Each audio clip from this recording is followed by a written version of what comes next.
지금 이 순간 전 세계 기술 패권을 둘러싼 거대한 경쟁이 조용히 그러나 매우 치열하게 벌어지고 있습니다. 승자도 패자도 겉으로는 잘 보이지 않습니다. 하지만 이 경쟁에서 뒤처지는 나라는 앞으로 수십 년간 경제적 주도권을 잃게 될지도 모릅니다. 그리고 지금 이 거대한 흐름의 한복판에서 전 세계가 가장 주목하는 나라가 바로 대한민국입니다. 애플의 팀 쿡, 테슬라의 일론 머스크, 엔비디아의 젠슨 황까지 전 세계 경제를 움직이는 거물들이 한국을 찾고 있습니다. 그들이 직접 한국 기업의 행사장을 찾고 공급 계약에 공을 들이며 파트너십을 강조하는 데는 분명한 이유가 있습니다. 지금 전 세계를 뒤흔들고 있는 인공지능 혁명을 이어가기 위해 반드시 필요한 핵심 부품을 가장 앞선 기술로 만들어내는 나라가 바로 대한민국이기 때문입니다.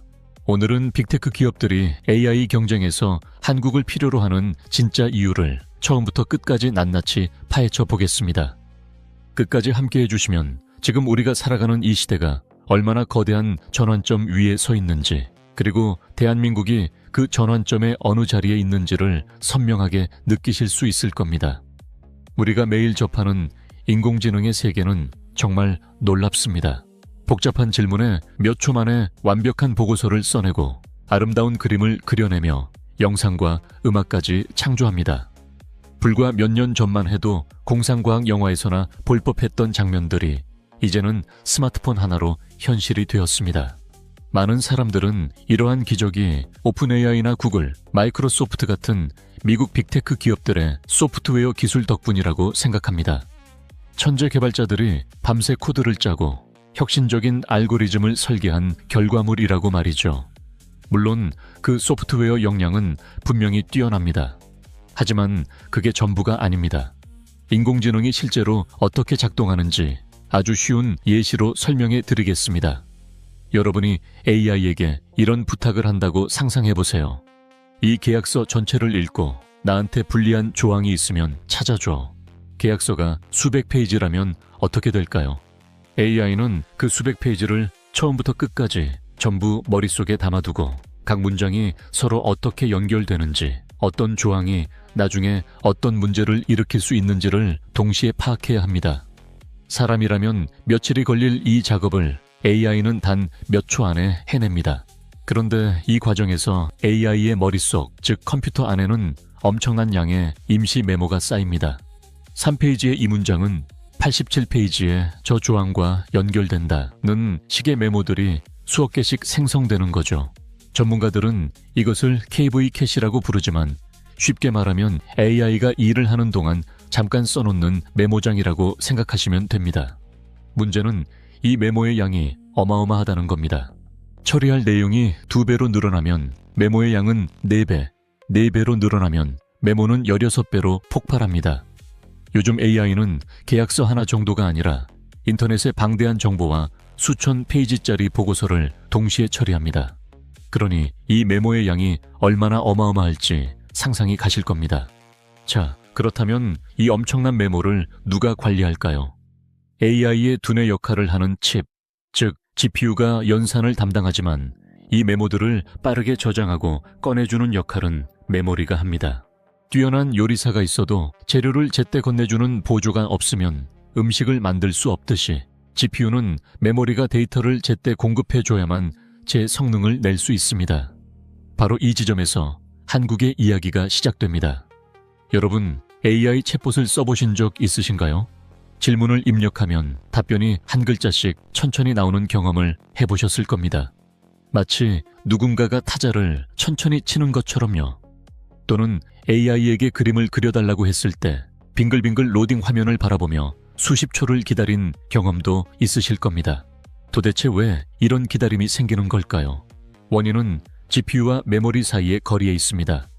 기존 컴퓨터는 두뇌 역할의 GPU와 메모리를 따로따로 배치해 왔습니다. 컴퓨터 본체를 열어보시면 가운데 큰 칩이 있고 옆에 메모리 카드가 꽂혀 있는 걸 보신 적 있으실 겁니다. 일반적인 작업에서는 이 구조가 전혀 문제 없습니다. 하지만 AI가 초당 수십억 번씩 메모리에 데이터를 요청하는 상황에서는 이야기가 달라집니다. 두 장치가 멀리 떨어져 있으니 데이터가 이동하는 데 시간이 걸립니다. 이 시간 지연을 전문 용어로 레이턴시라고 하는데 쉽게 말하면 AI가 잠깐 멈추는 시간입니다. 여러분이 AI를 쓸 때 느끼는 그 기다림이 바로 레이턴시입니다. 개인이 가볍게 쓸 때는 큰 문제가 아니지만 전 세계 수천만 명에게 동시에 서비스를 제공해야 하는 구글이나 마이크로소프트 같은 기업에게는 이 작은 지연이 엄청난 비용과 직결됩니다. 레이턴시를 줄이지 못하면 AI 경쟁에서 살아남을 수 없는 것입니다. 그래서 전 세계 반도체 엔지니어들이 머리를 맞대고 찾아낸 해결책이 있습니다. 아이디어 자체는 아주 단순했습니다. 거리가 문제라면 거리를 없애버리면 되잖아. 메모리를 GPU 바로 옆에 붙여버리자.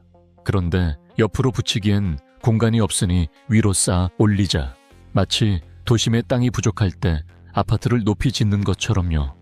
이렇게 탄생한 것이 바로 HBM입니다. 하이 밴드위스 메모리, 우리말로는 고대 역폭 메모리라고 합니다.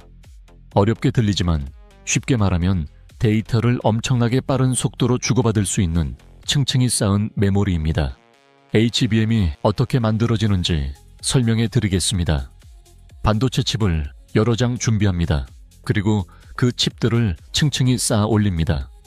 여기까지는 어렵지 않죠. 진짜 어려운 부분은 다음입니다. 층층이 쌓인 칩들을 서로 전기적으로 연결해야 하는데 이때 각 층마다 머리카락 굵기의 수만 분의 1 크기밖에 안 되는 아주 작은 구멍을 수천 개씩 뚫어서 위아래를 연결합니다. 눈에 보이지도 않는 작은 엘리베이터 통로를 수천 개 뚫는 것과 같습니다. 이 덕분에 GPU와 메모리 사이의 거리가 극적으로 줄어들고 수천 개의 통로로 데이터를 동시에 주고받을 수 있게 됩니다. 결과적으로 기존 메모리에 비해 데이터 전달 속도가 수십 배 빨라지고 전기도 훨씬 적게 씁니다. HBM이라는 기술이 AI에 꼭 필요하다는 건 알겠는데 왜 하필 한국이 이걸 가장 잘 만드는 걸까요? 미국은요? 중국은요? 현재 HBM을 만드는 기업은 전 세계에 3곳입니다. 한국의 SK하이닉스, 한국의 삼성전자, 그리고 미국의 마이크론입니다. 그런데 이 세 기업의 시장 점유율을 보면 이야기가 확 달라집니다. SK하이닉스와 삼성전자 두 한국 기업을 합치면 전체 HBM 시장의 80% 이상을 차지합니다. 나머지 20% 안팎을 미국의 마이크론이 가져가는 구조입니다. 특히 SK하이닉스는 이 분야에서 독보적인 존재입니다. SK하이닉스는 세계 최초로 HBM을 상용화한 기업입니다. HBM1을 처음 만들어낸 것을 시작으로 HBM2, HBM3를 거쳐 지금의 HBM3까지 매 세대마다 기술을 한 단계씩 끌어올려 왔습니다. 지금 이 순간 전 세계 AI 서비스를 돌리고 있는 엔비디아의 최신 AI 칩 안에는 SK하이닉스가 만든 HBM이 들어있습니다. 엔비디아의 AI 칩을 한번 상상해 보세요. 가운데 GPU라는 두뇌가 있고 그 주변을 HBM이 빽빽하게 둘러싸고 있습니다. 두뇌가 생각을 하는 동안 HBM은 쉬지 않고 데이터를 가져다 줍니다. AI 모델이 복잡해질수록 두뇌보다 이 데이터 공급 역할이 더 중요해집니다. 요리로 비유하면 아무리 훌륭한 셰프가 있어도 재료 공급이 막히면 주방이 멈추는 것과 같습니다. AI의 세계에서 그 재료 공급을 책임지는 것이 바로 한국산 HBM입니다. 그러니 엔비디아 젠슨 황 회장이 한국을 방문해 협력을 강조하고 글로벌 빅테크들이 한국 기업과 장기 공급 계약을 맺으려 공을 들이는 것이 전혀 이상한 일이 아닙니다. 세계 최고의 AI 칩을 만들려면 세계 최고의 HBM이 필요하고 그 HBM은 한국에 있으니까요. 2025년 초 전 세계 반도체 시장을 발칵 뒤집은 사건이 있었습니다. 중국의 AI 기업 딥시크가 우리는 기존보다 훨씬 적은 메모리로도 뛰어난 AI를 만들었다고 발표한 것입니다. 딥시크는 데이터를 압축해서 처리하는 기술을 활용해 메모리 사용량을 크게 줄였다고 했습니다. 이 소식이 전해지자 언론은 일제히 이제 한국 반도체 없이도 AI를 만들 수 있다. HBM의 시대가 끝났다고 보도했습니다. 실제로 SK하이닉스와 삼성전자의 주가가 하루 만에 크게 떨어지기도 했습니다. 우리 반도체 기업들이 정말 위기에 처한 걸까요? 여기서 딥시크가 사용한 기술을 쉽게 설명해 드리겠습니다. 예를 들어 100MB짜리 파일을 집으로 압축하면 30MB로 줄어드는 것처럼 AI가 처리하는 데이터도 압축할 수 있습니다. 이렇게 하면 더 적은 메모리로도 AI를 돌릴 수 있게 됩니다. 딥시크는 이 압축 기술을 아주 영리하게 활용했고 실제로 적은 자원으로 꽤 좋은 성능을 냈습니다. 그런데 이 기술이 HBM의 필요성을 없애버릴 수 있을까요? 결론부터 말씀드리면 그렇지 않습니다. 이유를 하나씩 설명해 드리겠습니다. 첫 번째 이유는 더 효율적이 될수록 더 많이 쓰게 된다는 것입니다. 쉬운 예로 자동차 연비가 좋아지면 기름값이 줄어드니 더 멀리, 더 자주 드라이브를 즐기게 됩니다. AI도 마찬가지입니다. AI가 더 효율적으로 돌아간다면 기업들은 같은 돈으로 더 많은 서비스를 더 많은 사람에게 제공하려 합니다. 실제로 딥시크 발표 이후 전 세계 AI 투자는 줄어들기는커녕 오히려 늘어났습니다. 두 번째 이유는 압축하면 정보가 손실된다는 것입니다. 100MB 파일을 30MB로 압축하면 일부 정보가 사라집니다. 음악 파일을 너무 많이 압축하면 음질이 나빠지듯이 AI 데이터를 압축하면 정확도가 떨어집니다. 카카오톡 대화나 유튜브 영상 추천 정도라면 약간의 오차가 있어도 괜찮습니다. 하지만 병원에서 CT 사진을 보고 암을 진단하는 AI, 자율주행 자동차가 앞에 있는 장애물을 판단하는 AI, 금융거래에서 사기를 잡아내는 AI라면 이야기가 완전히 달라집니다. 단 1%의 오차도 허용할 수 없는 이 영역에서는 압축 없이 원본 그대로 처리하는 고성능 메모리가 반드시 필요합니다. 세 번째 이유는 AI 자체가 점점 더 많은 것을 하려 한다는 것입니다. 요즘 AI는 글만 쓰는 게 아닙니다.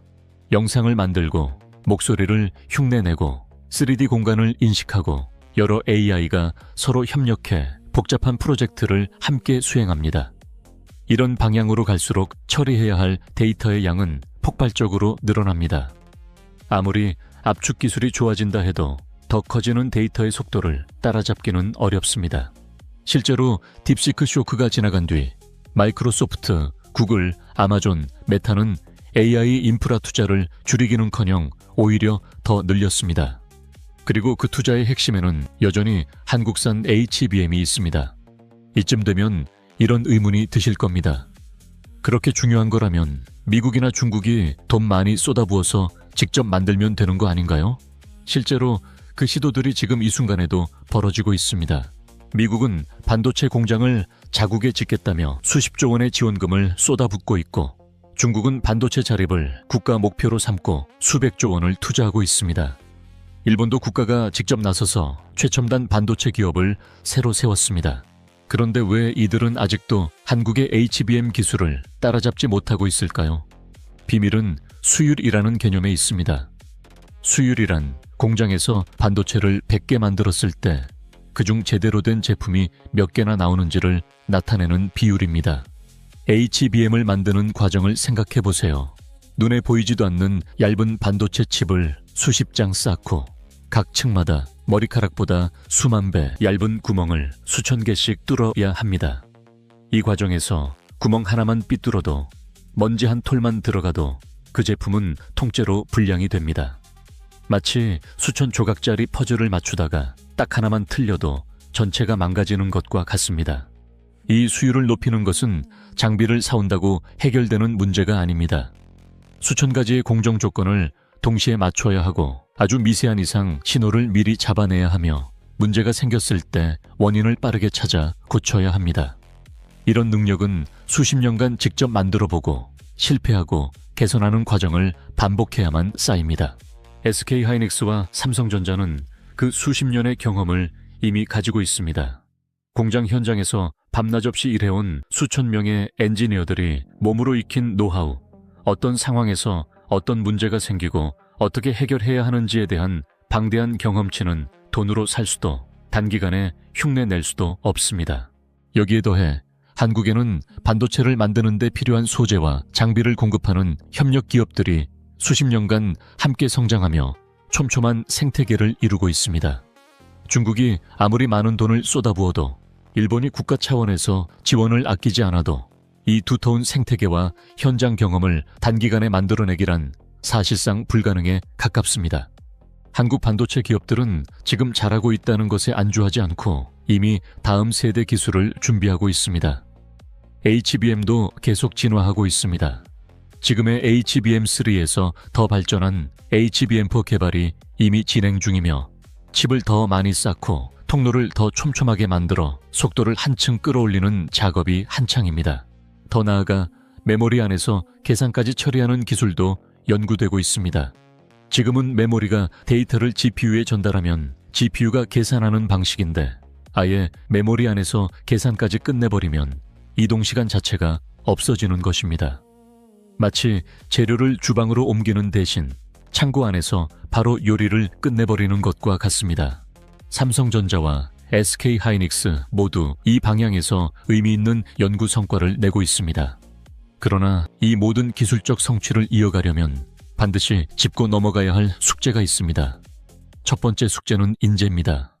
AI 시대에 필요한 인재는 정해진 문제를 누구보다 빠르게 푸는 사람이 아닙니다. 아직 아무도 발견하지 못한 문제를 찾아내고 전혀 새로운 방식으로 도전하는 사람입니다. 그런데 솔직히 돌아봐야 합니다. 지금 우리 아이들이 학원에서 밤늦게까지 훈련하는 것이 무엇인지를요. 정해진 문제를 빠르게 푸는 훈련, 즉 AI가 이미 사람보다 훨씬 잘하는 그 일을 위해 청춘을 쏟아붓고 있는 것은 아닌지 생각해봐야 합니다. 앞으로 필요한 것은 시험지에서 100점 맞는 능력보다 시험지에 없는 문제를 스스로 만들어내는 능력입니다. 두 번째 숙제는 보상입니다. 지금의 반도체 신화를 만들어낸 것은 수십 년간 공장과 연구실에서 묵묵히 일해온 엔지니어들입니다. 이분들이 사회적으로 충분한 존경과 경제적 보상을 받고 있는지 돌아봐야 합니다. 가장 뛰어난 인재들이 공학이나 과학 대신 더 안정적인 길만을 택하는 흐름이 계속된다면 언젠가 그 공백은 반드시 나타납니다. 다음 세대의 반도체 신화는 다음 세대의 엔지니어들이 만들어낼 것이고 그 엔지니어들이 꿈을 키울 수 있는 환경을 지금부터 만들어가야 합니다. 30여 년 전 아무도 알아주지 않던 시절에 위로 쌓아 올리자는 아이디어 하나로 세계 반도체 시장을 뒤흔든 한국 엔지니어들의 이야기처럼 앞으로의 도전도 결국은 사람에서 시작됩니다. 남들이 불가능하다고 했던 일을 해낸 나라, 변방의 부품 공급자에서 전 세계 AI 인프라의 핵심 파트너로 우뚝 선 대한민국 반도체의 이야기가 오늘을 살아가는 우리 모두에게 깊은 울림과 자부심이 되기를 진심으로 바랍니다.